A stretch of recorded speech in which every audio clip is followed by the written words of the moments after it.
2022년도 제2회 추가 경정 예산에 대해 모두들 궁금해하실 겁니다. 지난 5월 10일 윤석열 대통령이 취임했습니다.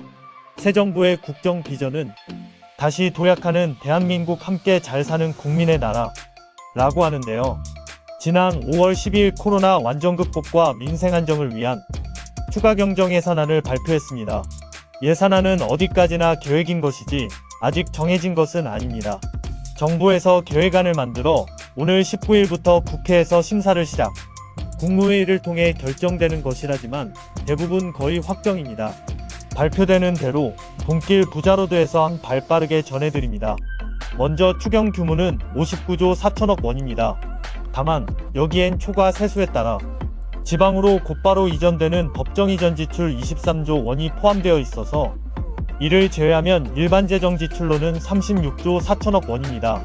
이번 2차 추경안 중 36조 4천억 원은 소상공인에 대한 온전한 손실보상에 26조 3천억 원, 방역 보강 및 향후 일반 의료체계 전환 지원에 6조 1천억 원, 고물가, 산불 등에 따른 민생안정 지원 3조 1천억 원, 하반기 코로나 재유행 등에 대비한 예비비 보강 1조 원으로 구성되어 있습니다. 이번에 발표된 새 정부의 첫 추경안은 첫째, 소상공인에 대한 정당하고 온전한 손실보상을 추진하고, 둘째, 코로나19에 대한 방역 소요를 보강하고 의료체계 전환, 일반적으로 치료에 관한 내용입니다. 셋째, 고유가, 고물가, 산불 등에 따른 민생경제 안정을 지원할 것입니다. 소상공인 지원과 방역 보강, 민생 안정을 위해 편성된 일반 지출 36조 4천억 원의 재원 마련을 위해서 먼저 정부는 기존 예산을 아껴서 15조 1천억 원을 확보하고 나머지 21조 3천억 원은 초과 세수를 활용해 조달할 예정입니다. 먼저 소상공인 손실보상에 대해 정리해드리겠습니다. 방역 조치에 따라 누적된 소상공인 여러분의 피해를 온전하게 보상하기 위해 23조 원 규모의 손실보전금 지급을 신설하고 손실보상 제도 개선에 1조 5천억 원을 편성했습니다. 업종별 특성과 업체별 매출액과 피해 수준 등을 종합적으로 고려해서 최소 600만원에서 최대 1000만원의 손실보전금을 지급할 예정인데요. 1, 2차 방역지원금까지 포함하면 최대 1400만원을 지원하는 셈입니다. 지원 대상도 매출액 13-10억 원 규모의 중기업까지 확대해 약 370만 개의 소상공인, 소기업, 중기업의 손실보전금을 지급합니다. 방역 조치에 따른 소상공인 피해 완전한 보상을 위해 손실보상 보정률도 90%에서 100%로 상향 조정합니다. 분기별 하한액도 50만 원에서 100만 원으로 인상합니다. 지난 21년 7월 10만 원이었던 하한액은 이미 22년 본예산에 50만 원으로 올랐는데요. 이번에 100만 원으로 100% 인상된 것입니다. 바뀐 손실보상 보상금 산정 방식은 이렇습니다. 영세소상공인들의 긴급자금 수요 대응을 위해 3조 원 규모의 특례보증을 공급하고 소상공인의 비은행권 고금리 대출을 저금리 대출로 전환하는 것을 지원하기 위해 총 7조 7천억 원 규모의 융자와 보증을 공급합니다. 그리고 소상공인 등의 잠재부 실채권 30조 원을 매입해 10조 원 수준의 채무조정을 추진합니다. 소상공인들을 위한 긴급경영 컨설팅 지원에 대한 예산을 226억 원에서 273억 원으로 확대해 6,000개 사에서 9,000개 사로 늘리고 방역 조치 강화 이후 폐업한 소상공인들의 재도전을 위한 장려금 지원도 업체당 100만원씩 5만 개사에 신규 지원합니다. 소상공인들의 자생력을 높이기 위해 모바일, 인터넷몰, 라이브 커머스 등 온라인 판로 진출 지원 규모도 909억 원에서 1128억 원으로 확대합니다. 또한 스마트 상점, 스마트 공방 등에 대한 지원도 770억 원에서 963억 원으로 확대합니다.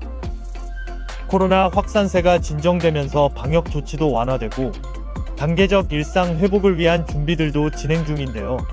이럴 때일수록 더 철저한 대비가 필요하다는 건 잘 아실 겁니다. 이를 위해 확진자 수에 따른 진단검사비와 재택, 입원 치료비, 생활지원 등 방역 소요에 대한 예산을 3조 5천억 원 보강했습니다.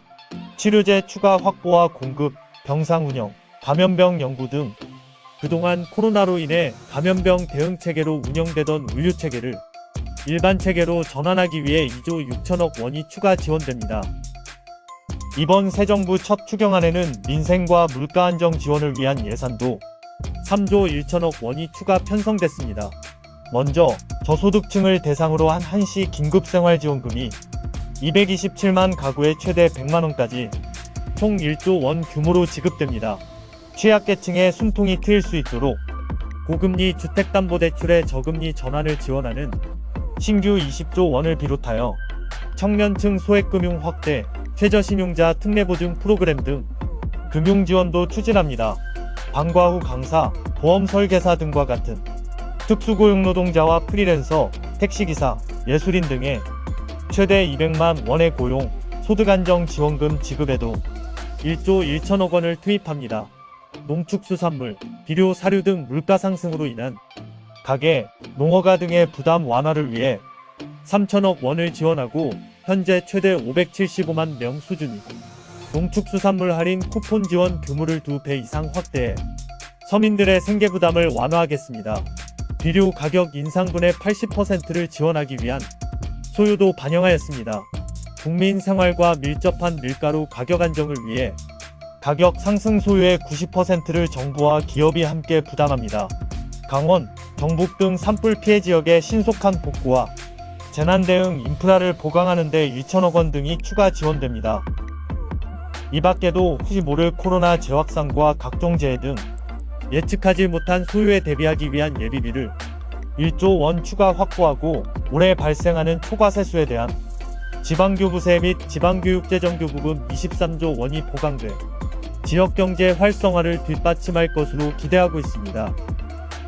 지금까지 2022년 2차 추가경정예산안을 살펴봤는데요. 오늘 설명해드린 2차 추경안은 지난 13일 국회에 제출되어 5월 19일 오늘부터 심사에 들어갑니다.